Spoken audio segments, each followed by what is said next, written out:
So E3 has come and gone, and after the past 2 years, this one was a bit more quiet. There were no big surprise announcements from Microsoft and Sony, however, this is due to the change in how game publishers are now announcing their games. The past few years, games have been announced and don't come out for 3 to 4 years, however, this year, most games shown off were already announced and will be out within the next year.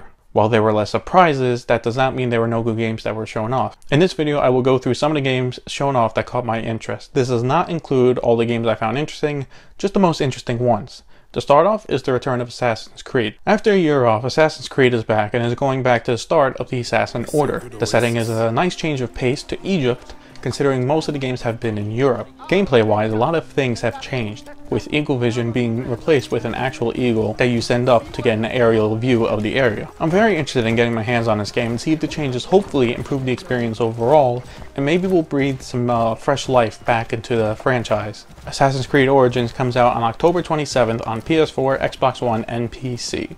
Next game is Dragon Ball FighterZ. This is a 2D Dragon Ball fighting game that is made by the developers of the Guilty Gear games. The trailer looked really good and I'm looking forward to play a 2D Dragon Ball game again.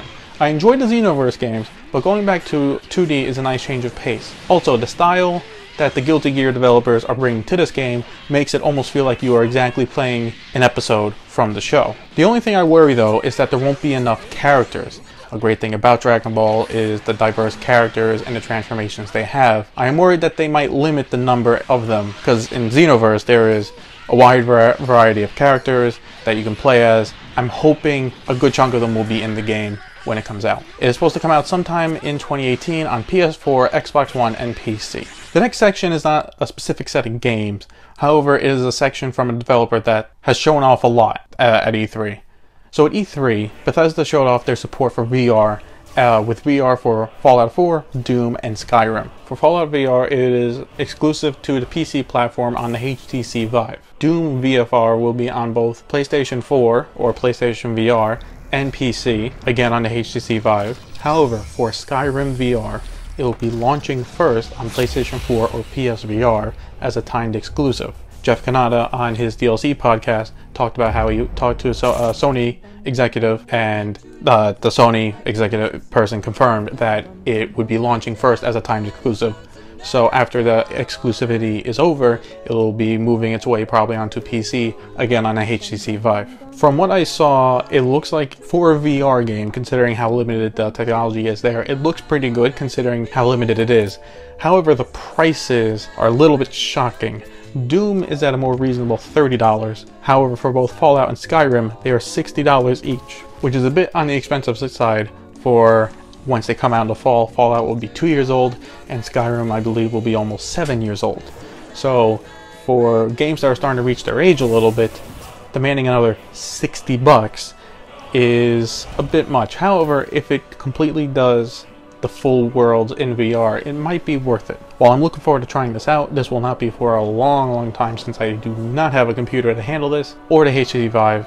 That's very expensive at, I believe, still around $600. However, I do hope with Bethesda pushing their weight behind the VR, their support for it, that it will push other publishers to release more games on the VR platform and that it grows.